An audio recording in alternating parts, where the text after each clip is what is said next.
welcome to another video. Today I'm doing another tag. Tag. I don't know what that weird little dance was about. This tag is the reading habits tag, and I was tagged by Jess from Between the Lines, and I remembered her channel name there because I have written it down. I'm really sorry, Jess. I always think of Between the Pages, but it's not Between the Pages, it's Between the Lines. I'm so sorry. I will link Jess's video down in the description area. Go and check it out, go and check her out. She's fantastic, I really like her, I want to be her friend. And this tag has 12 questions, so without further ado, let's get into it. Question number 1. Do you have a certain place at home to read? I don't have like one place that I'm restricted to. I will read anywhere, but typically if I'm reading, you will find me in my bed, on my bed, somewhere to do with my bed. That's typically where I am.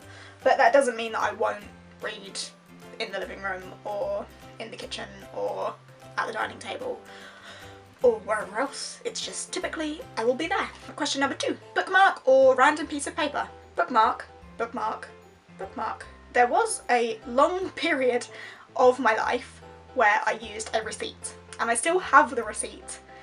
Even though all of the ink has come off the receipt, so now it just looks like a plain piece of paper.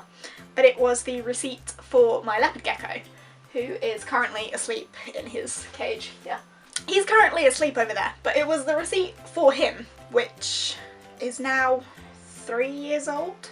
Yeah, that receipt's now 3 years old. He is now 3 years old. And I kept the receipt for him for such a long time, and I don't really know why, because I didn't plan on returning him.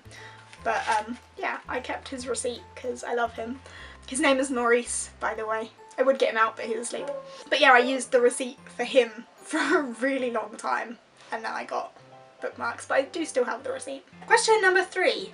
Can you just stop reading, or do you have to stop at a certain point, like after a certain number of pages or at the end of a chapter or something?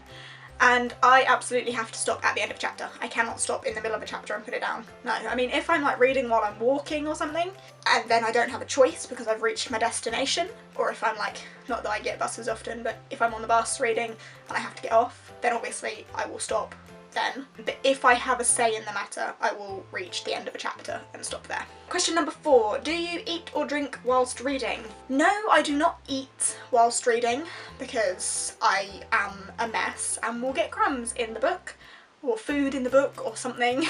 That's just the sort of thing I would do. But drinking, absolutely. I drink pretty much non-stop. I'm just a really thirsty person.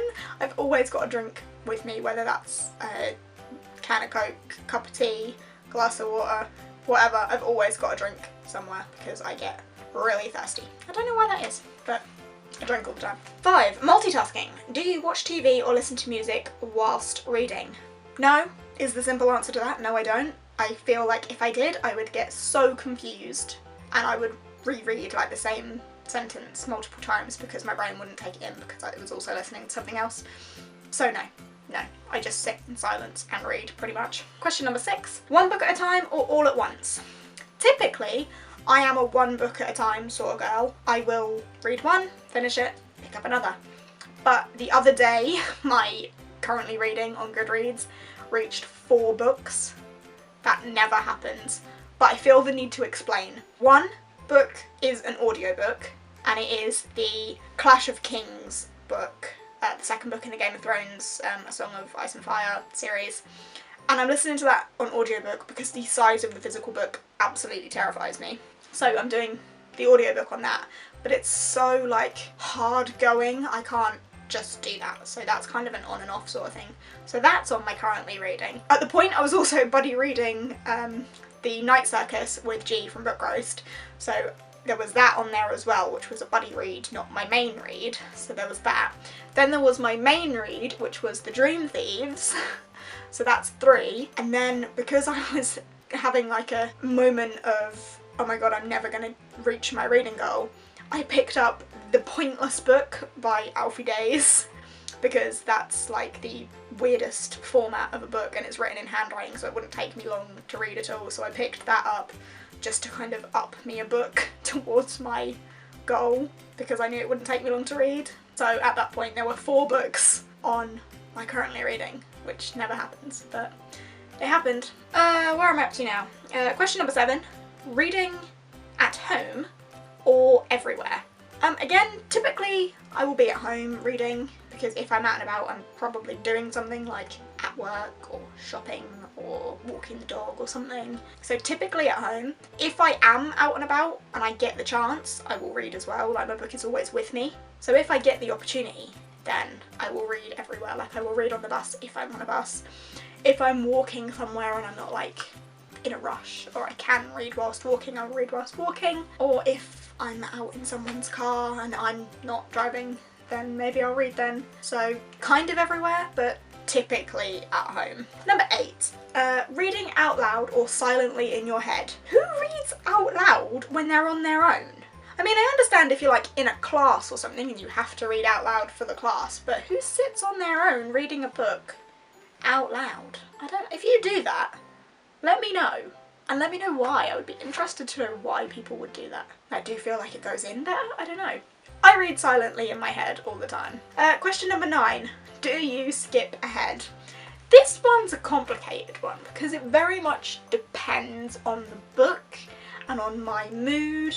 If I'm reading a book that I'm not enjoying, or I'm not engaged in, or I feel like it's not going anywhere, I will skip ahead to see if it's going to pick up, or see what the end goal here is, so that I've got something to look forward to, so that I'll keep going. So I don't skip pages, I don't like not read it, but I'll go and look closer to the end to see like if we're going to reach an interesting point to give me the motivation to keep going with it.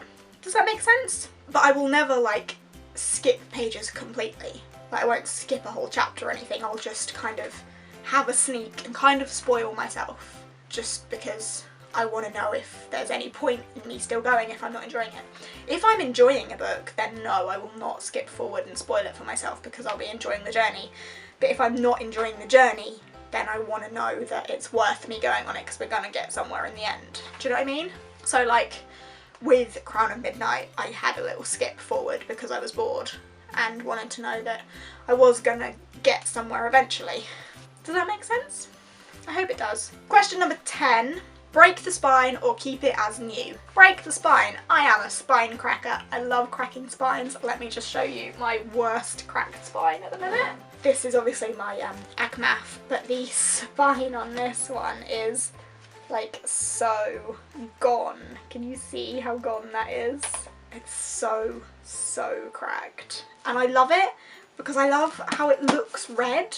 But at the same time, I think I am going to get a second copy of this in hardback just because I feel like it's one I'm going to reread a lot. So I don't want to demolish it completely so it's not readable. Do you know what I mean? So I love the way it looks after being read a few times, but I also want a hardcover copy to like keep so that it doesn't get absolutely trashed. Because I feel like after many more rereads, this might start like losing pages because that spine is absolutely gone.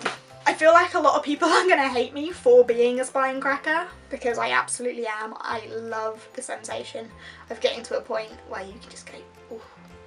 Question number 11. Do you write in your books? No, I do not write in my books. Apparently, this has been a topic of discussion on BookTube recently. I don't write in my books, but I know some people do, and at the end of the day, it's your book. If you want to write in it, write in it. If you don't want to write in it, don't write in it. I personally have a book journal to write in, this thing just here. I will write down my opinions and stuff on the book. If there's any like memorable quotes or anything, I will put them in there, like I did a little review and stuff. I have this for writing about my books, so I don't need to write in them.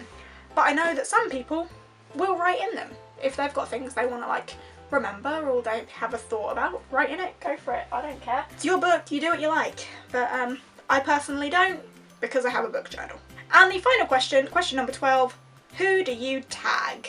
Who do I tag today? Today, I am going to tag Anthe from Anthe's Book Nest. I'm going to tag Bex from Bex and Books. I'm going to tag G from Book Roast. And I'm going to tag Melanie from It's a Bookish Thing 13. There you go, all you lovely ladies are tagged to do this. Thank you again to Jess from Between the Lines for tagging me in this. Thank you very much. I have enjoyed doing it. Hopefully no one hates me for my bad habits of cracking spines, but I have some good habits as well, I would like to think. If you have enjoyed this, please give it a thumbs up, chat to me down in the comments, and if you fancy subscribing, I'm always eternally grateful for that.